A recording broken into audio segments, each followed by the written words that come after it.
Hey, this is Farmer John here from Little Acre Farm.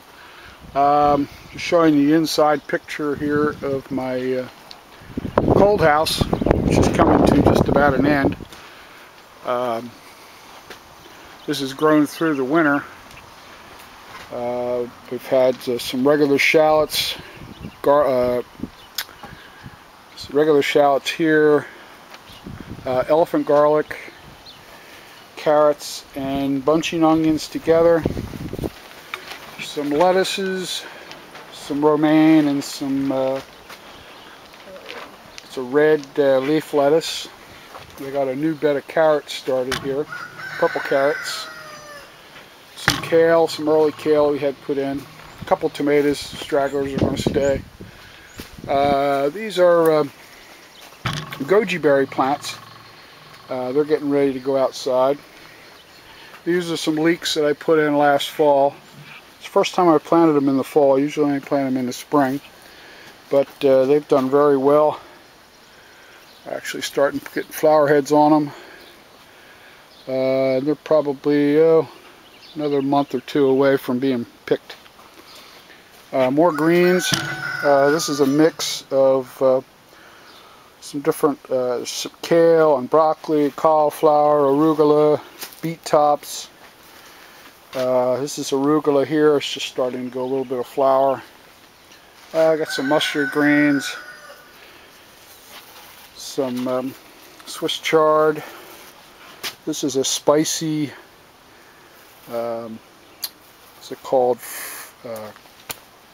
Fancy chard or fancy something. It's got a very spicy taste to it.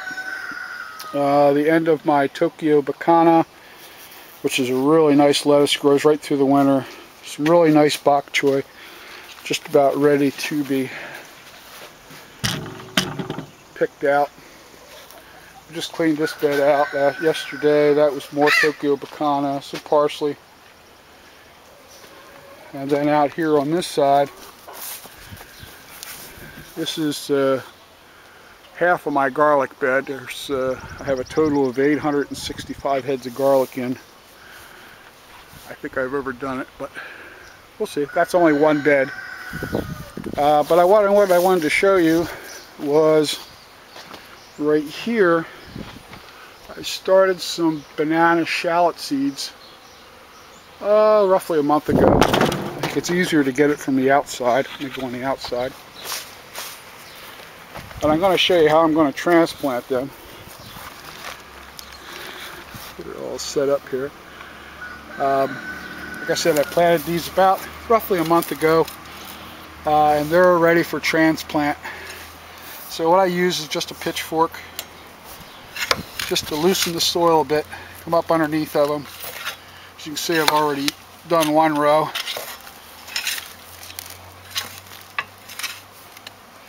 Just loosen the soil up, and then just reach in.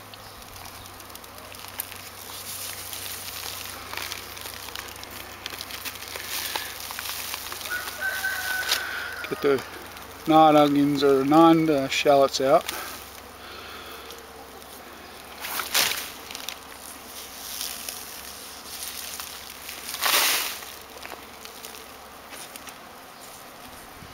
Just lightly pull them up, try to keep them all together.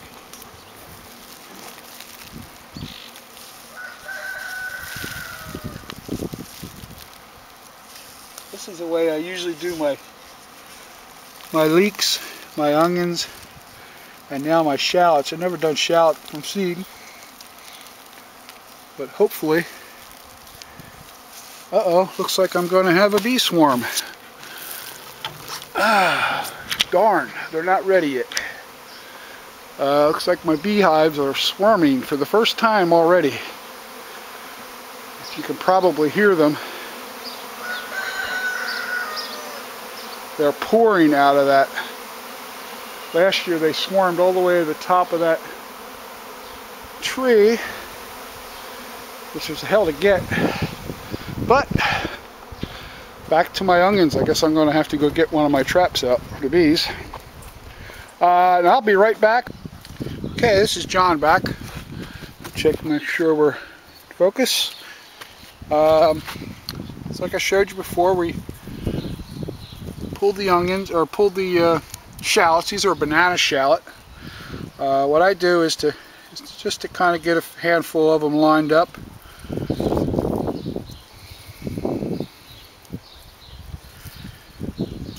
I take a pair of scissors and cut off most of the roots. You only need about 3/4 of an inch or so. Cut down the tops a little bit, and then you got your perfect planting sets. Do a couple more here.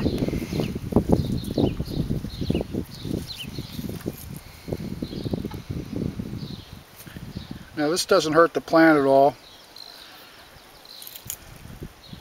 Usually, I said I do this with my onion set plants and my leek plants. The only difference with the leek plants is you plant them a lot deeper, and of course you want them bigger. You want them at least 12 to 15 inches long. That's the way I like to do it, because I like to bury them very deep. But these guys here will work just fine. But in the meantime, the bees have swarmed. They went to the exact same place they were last year, and of course out of my reach. I have no way to get up there and get to save it, so the queen must have already been out of the nest. So unfortunately, I guess I'm going to lose a whole batch of bees. There's always a chance I might go back to the same hive, but not likely.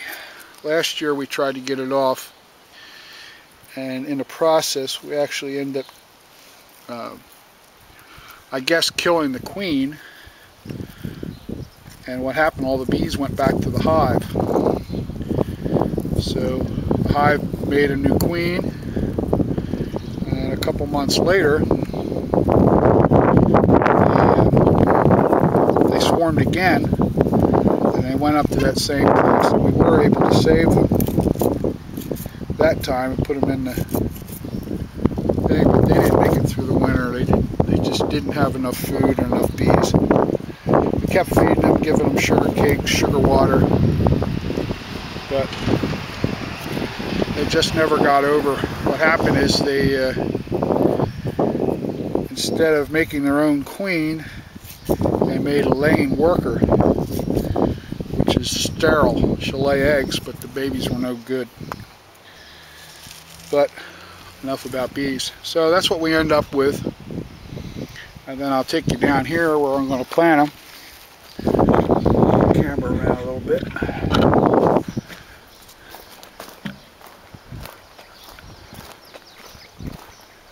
As you can see here, here's my other row of garlic.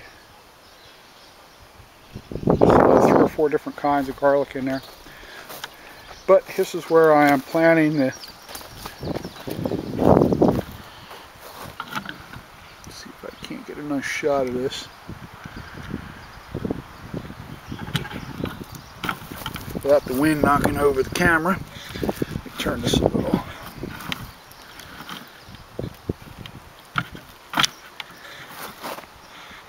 Alright, that should be good. As you can see there's some already planted. They'll droop a little bit for a day or two, and then they'll pop right up. Alright, so I'm going to put one more row here,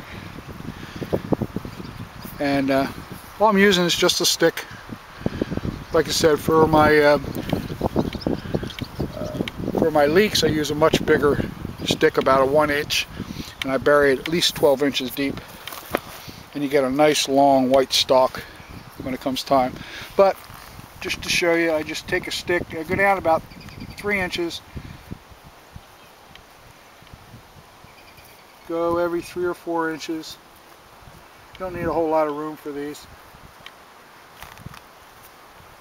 And what I do is just to take one of the sets. Now, because you don't want these buried deep, you want to go all the way down and then pull it up about halfway. And what that does is release. When you go down the hole, it pushes the roots up like that, and then when you pull it back up, the roots go back down, and they're able to regenerate themselves very easily.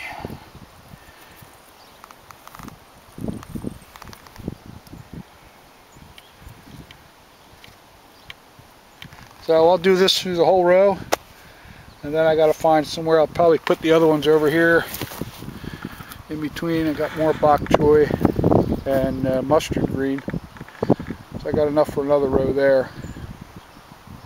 All right, this is Farmer John, Little Acre Farm. See you later.